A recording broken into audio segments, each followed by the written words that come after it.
আজকের গল্পটি শেষ পর্যন্ত শুনবেন। আমার নাম সুমি। আমি যখন প্রথমবার সন্তানের মা হলাম, তখন সন্তান জন্ম দেওয়ার আনন্দ আমার মধ্যে ছিলই না। কেউ সেই সন্তানের মুখও দেখতে চায়নি। আর সবচেয়ে বড় কথা, ওই সন্তানের বাবা আমার স্বামী নয়, সে ছিল অন্য একজন, আমাদের আত্মীয়দের মধ্যে। কিন্তু তার সম্পর্কে জানলে আপনাদের তো মাথায় আকাশ ভেঙে পড়বে। সমাজ সম্পর্কে বিরূপ মনোভাব গড়ে উঠবে। গোপালনগর গ্রামেই আমরা বাস করতাম। বাবা তার ভাইদের মধ্যে সবচেয়ে বড় ছিল, কিন্তু তার একটা ইচ্ছার জন্য আমার মা মরতে মরতে বেঁচে গেছে। সেটা হলো পুত্র সন্তানের আকাঙ্ক্ষা। প্রথমেই আমার দিদি হলো, এর 2 বছর যেতে না যেতেই আমি হলাম, এবং এর ঠিক 3 বছর পর আমার আরও একটি বোন হলো। পরপর 3 মেয়ে হওয়ার জন্য আমার বাবা আমার মাকে বাড়ি থেকে তাড়িয়ে দিয়েছিল। তখন আমাদের বয়স খুবই কম, আমরা অতটা বুঝতামও না। আমার মা আমাদেরকে নিয়ে তার বাপের বাড়িতে গিয়ে উঠেছিল।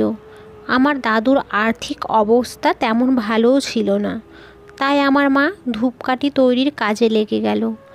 আমরা আমাদের মামার বাড়িতে মানুষ হতে লাগলাম। আমার মায়েরা ছিল 2 বোন আর 1 ভাই। আমার মামা সবচেয়ে ছোট। দাদু তাঁতকলে কাজ করত। অভাবের সংসারে কোনো মতে দিন কাটত। বেশ কিছু বছর পর একদিন আমার মাসি ও মেসো আমার দাদুর বাড়িতে ঘুরতে এলো। আমার মায়ের অবস্থা দেখে তাদের খুব কষ্ট হলো। মাসি আমার মাকে বলল, এই দুর্মূল্যের বাজারে তোদের চলবে কি করে? তুই তোর মেজো মেয়েকে আমাকে দিয়ে দে, আমি পড়ালেখা বিয়ে সমস্ত দায়িত্ব নিয়ে নেব। আমাকে যখন আমার মাসি নিতে চাইল, তখন আমার মা দিতে রাজি হলো না। দাদু মাকে বুঝিয়ে বলল, তোর বোনের তো কোনো সন্তান নেই, ভালো থাকবে, তুই দিয়ে দে। আর অপরকে তো দিচ্ছিস না, তোর নিজের বোনকেই দিচ্ছিস। দাদুর কথা শুনে মা রাজি হয়ে গেল। তখন আমি সবেমাত্র মাধ্যমিক দিয়েছি। মাসি বলল, চল শহরে আমার কাছে ভালো স্কুলে পড়াবো, ভালো থাকবি। আমি বললাম, আমি যেতে রাজি, কিন্তু আমার একটা শর্ত আছে। আমি যতদূর পড়াশোনা করতে চাই আমাকে পড়াতে হবে। আমার মেসো বলল, আমাদের তো সন্তান নেই, তাই তুই আমাদের সন্তানের মতোই থাকবি, তুই যা চাইবি তাই হবে। আমি এক অজানা আশঙ্কায় শিহরিত হলাম, কিন্তু স্বপ্ন পূরণের এমন পথ ছাড়তে চাইনি। নিজেকে জীবনে প্রতিষ্ঠিত করতে হবে, মায়ের দুঃখ ঘোচাতে হবে। তাই পাড়ি দিলাম শহরের উদ্দেশ্য। বিদায় নেওয়ার সময় মা খুবই কাঁদছিল। আমার মাসিকে বলল, আমার মেয়েকে দেখিস বোন, তোর হাতে তুলে দিলাম। আমার মাসি বলল, তুই চিন্তা করিস না দিদি, তোর মেয়ে সে আমারও মেয়ে। জীবনের প্রথম ট্রেনে চেপে খুব আনন্দ হচ্ছিল। একে একে সব গ্রামগুলো সরে সরে যাচ্ছিল। সেই সঙ্গে বিচ্ছিন্ন হচ্ছিলাম আমি আমার গ্রাম থেকে, আমার মা, দাদু, দিদি, বোনদের থেকে। খুব দুঃখও হচ্ছিল, কিন্তু আমার স্বপ্ন পূরণ হবে এই আশাতে বুক বাঁধছিলাম। আমার মাসি কলকাতা কর্পোরেশনে চাকরি করে, মেসো ব্যবসা করে। যাদবপুরের মতো শহরে দোতলা বাড়ি, বেশ ধনী লোকও বটে। কিন্তু তাদের একটাই আক্ষেপ, তাদের কোনো সন্তান নেই। তাই আমাকে পেয়ে তারা খুব খুশি হলো। আমাকে একটি গার্লস স্কুলে ভর্তি করা হলো। ভূগোল আমার খুব প্রিয় বিষয়। ভবিষ্যতে এটাতে মাস্টার্স করব, শিক্ষিকা হতে চাই। শহরে এসেই আমার নতুন জীবন শুরু হলো। স্কুলে ভর্তি, সঙ্গে সঙ্গে আমাকে কোচিংয়েও দেওয়া হলো, যা আমি গ্রামে একদমই পাইনি। যাই হোক, আমার পড়াশোনা শুরু হলো। উচ্চ মাধ্যমিকে ভালো রেজাল্ট হলো, সঙ্গে ভূগোলে 99 নম্বরেও পেলাম। তাই একটি ভালো কলেজে অনার্সও পেয়ে গেলাম। বেশ কিছুদিন হলো আমার মেসোর ব্যবসা খুব ডাউন চলছিল। তাই ঘরে একা একা বসে থাকতো আর সিগারেট টানতো। মাসি রোজ 10টায় তার চাকরিতে চলে যেত। তার আগে রান্না করে আমাদের খাইয়ে দিত। আমি কলেজে চলে যেতাম। মেসো ঘরে তার কাজ করতো। আজকে প্রচুর বৃষ্টি হচ্ছিল, আমি কলেজে যাইনি। মাসি কাজে চলে গেল।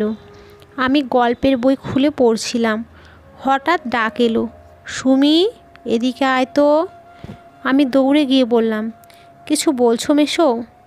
একটা সর্ষের তেলের বোতল আমার দিকে এগিয়ে দিয়ে বলল, একটু তেল মালিশ করে দে তো মা। আমি বোতল থেকে তেল নিয়ে মেসোর গায়ে মাখিয়ে দিচ্ছিলাম। হঠাৎ মেসো বলল, পা দুটো ভালো করে দে তো মা। যখন তেল মাখাচ্ছিলাম দেখলাম মেসো আমার বুকের দিকে তাকিয়ে আছে। আমি লজ্জা পেয়ে ওড়না দিয়ে ঢাকা দিয়ে আবার তেল মাখাতে লাগলাম। কিছুক্ষণের মধ্যে মেসো স্নান সেরে দুপুরের খাবার দিতে বলল। আমি খাবার নিয়ে এলাম। দুজনে খাবার পর মেসো তার ঘরে শুতে চলে গেল। আমি পড়ার ঘরে বসে পড়ছিলাম। হঠাৎ দেখি দরজার সামনে মেসো দাঁড়িয়ে আছে। আমি বললাম, কিছু বলবে মেসো? মেসো বলল, না, তোর কলেজ কেমন হয়েছে? আমি বললাম, ভালো, স্যারেরাও খুব ভালো। আচ্ছা, ভালো করে পড়াশোনা করিস। পরের দিন মাসি বেরিয়ে যাওয়ার পর আমি স্নান করতে ঢুকলাম বাথরুমে। দেখি বাথরুমের সামনে মেসো দাঁড়িয়ে।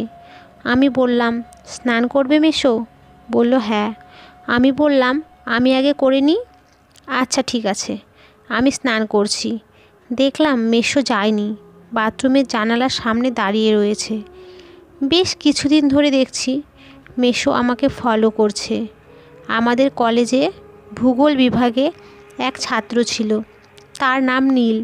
বেশ সুন্দর দেখতে, ওকে আমার খুব ভালো লাগতো। আমি নিজেও লক্ষ্য করেছি ও মাঝে মাঝে আমাকে লুকিয়ে দেখে।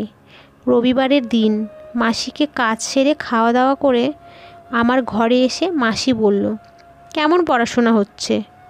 ভালো, আমি উত্তর দিলাম। কোনো অসুবিধা নেই তো? আমি ভাবলাম মাসিকে মেসোর আচরণ সম্পর্কে বলি। তারপর ভাবলাম, না, মাসি কি মনে করবে, তাই চুপ করে গেলাম। কথায় কথায় মাসিকে বললাম, মাসি, তোমরা বাচ্চা নাওনি কেন? মাসি আমার মুখের দিকে তাকিয়ে একটা দীর্ঘ নিঃশ্বাস ফেলে বলল, সে এক বিরাট কাহিনী। কেন, কি হয়েছিল? আমি প্রশ্ন করেছিলাম। মাসি উত্তরে বলল, বিয়ের প্রথম বছরে আমার গর্ভে সন্তান এসেছিল, কিন্তু একদিন বাথরুমে স্নান করতে গিয়ে হঠাৎ করেই পড়ে যায়। তারপর শুরু হয় ব্লিডিং। সে কি ভীষণ যন্ত্রণা। তখন আমার বেবির বয়স 5 মাস হবে। সঙ্গে সঙ্গে আমাকে ডাক্তারখানা নিয়ে যায় তোমার মেসো, কিন্তু হায় কপাল, আমার সন্তানকে বাঁচানো যায়নি। তারপর ডাক্তার যা বলল, আমি আকাশ থেকে পড়লাম। আমি কোনো দিনও মা হতে পারবো না। সেখান থেকেই এই যন্ত্রণা নিয়ে বেড়াচ্ছি।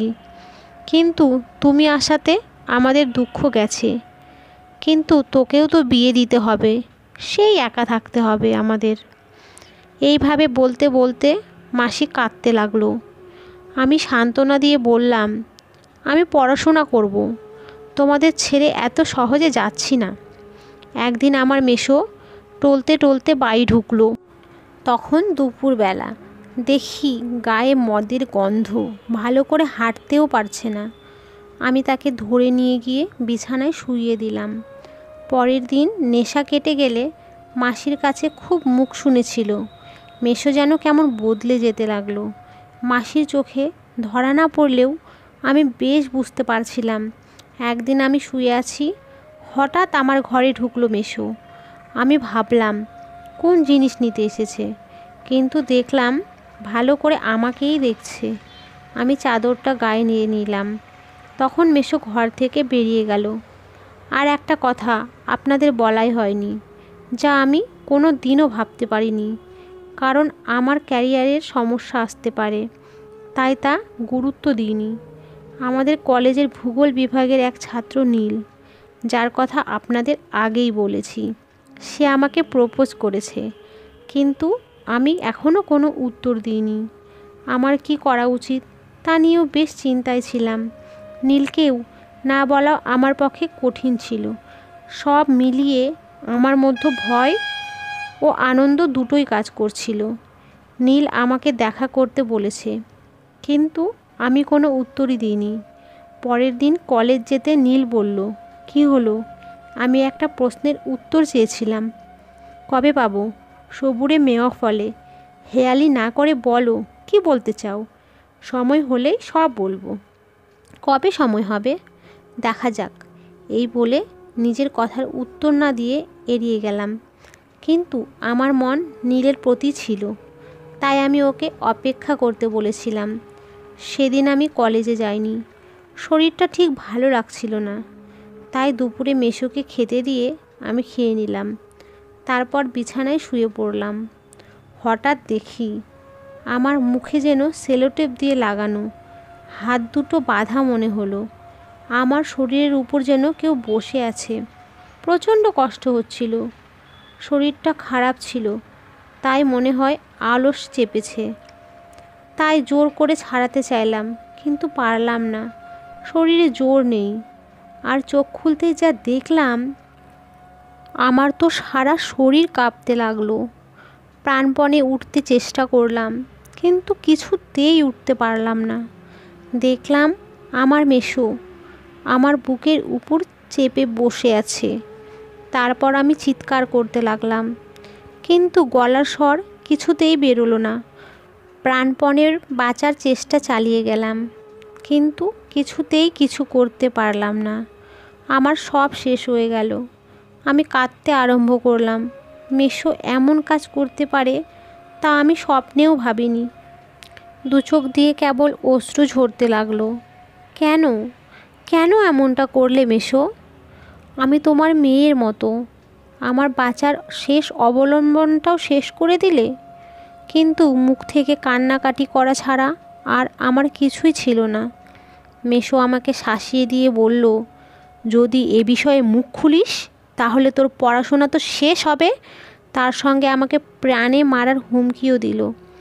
দিশেহারা, সহায়, সম্বলহীন একটা মেয়ের জীবনে এমন একটা ঘটনা ঘটল।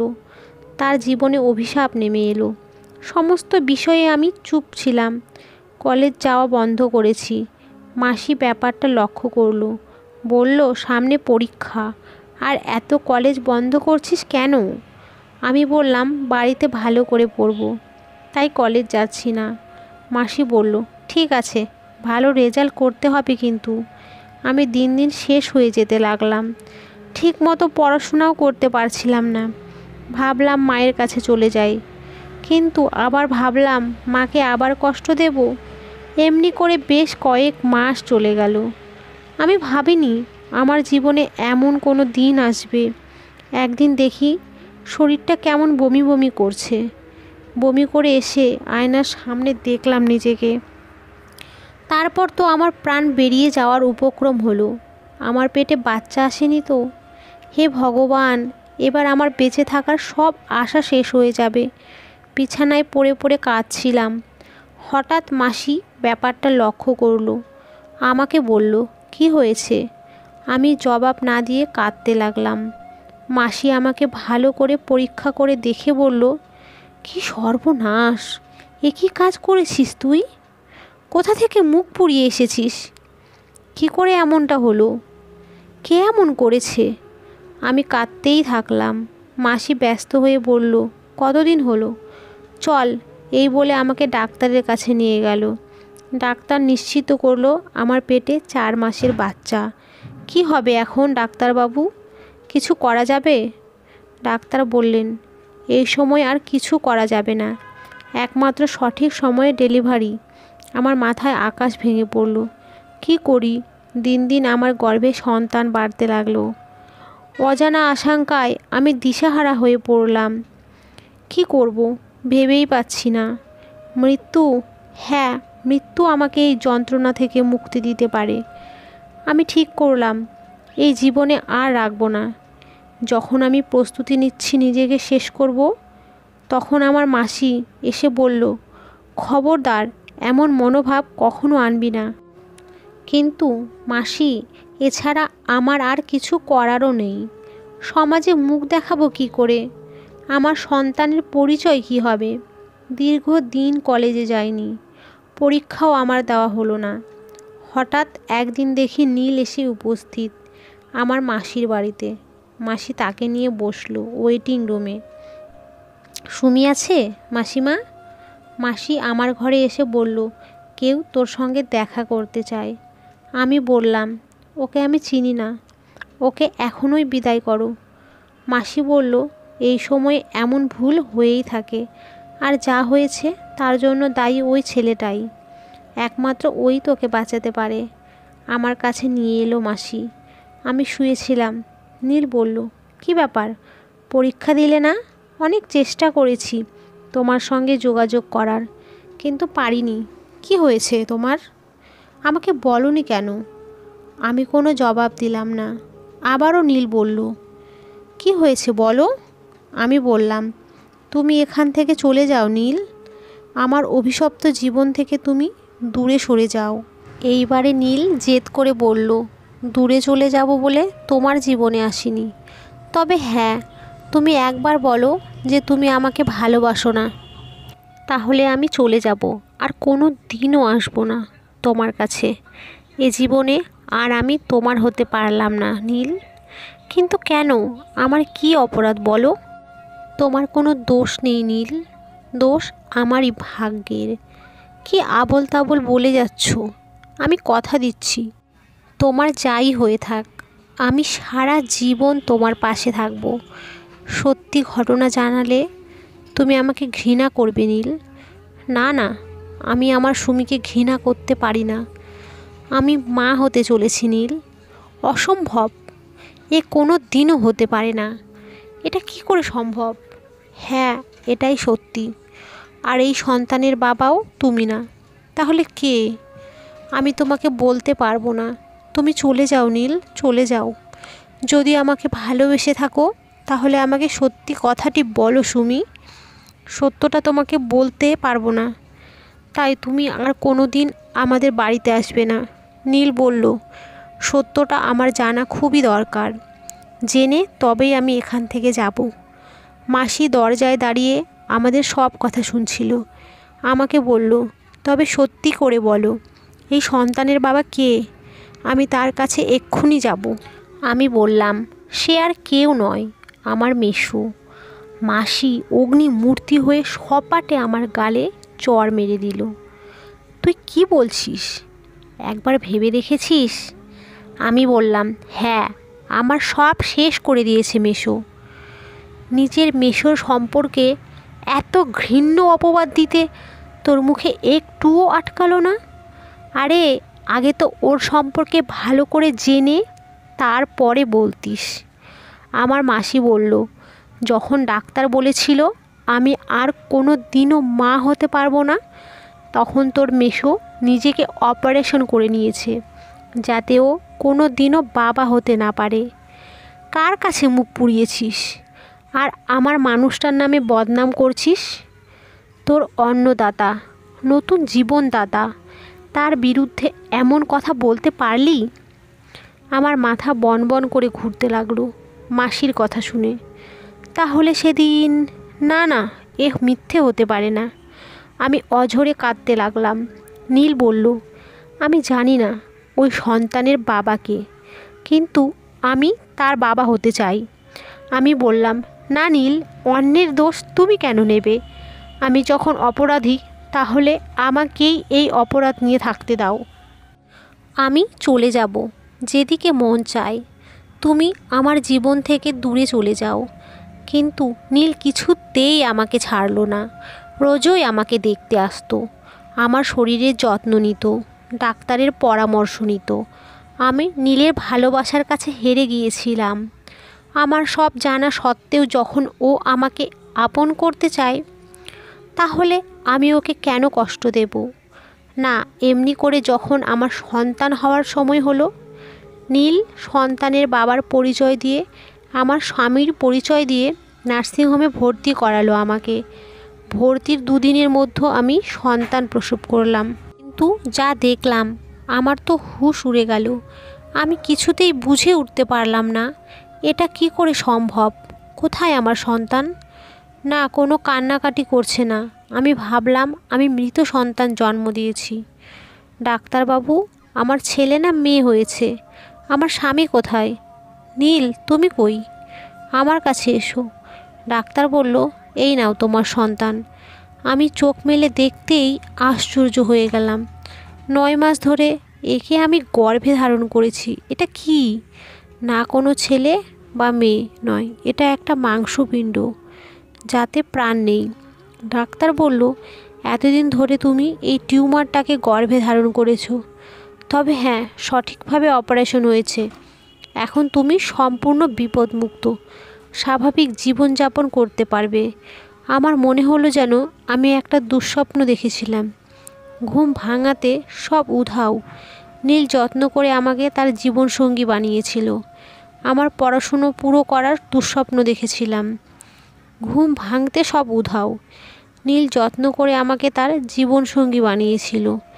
আমার পড়াশোনা পুরো করার দায়িত্ব নিয়েছিল সে। অসমাপ্ত জীবন শেষ অংশটা ভালোভাবে কাটাবো নীলের সঙ্গে, এটাই ছিল আমার ইচ্ছা। আর শিক্ষিকা আমি হবই।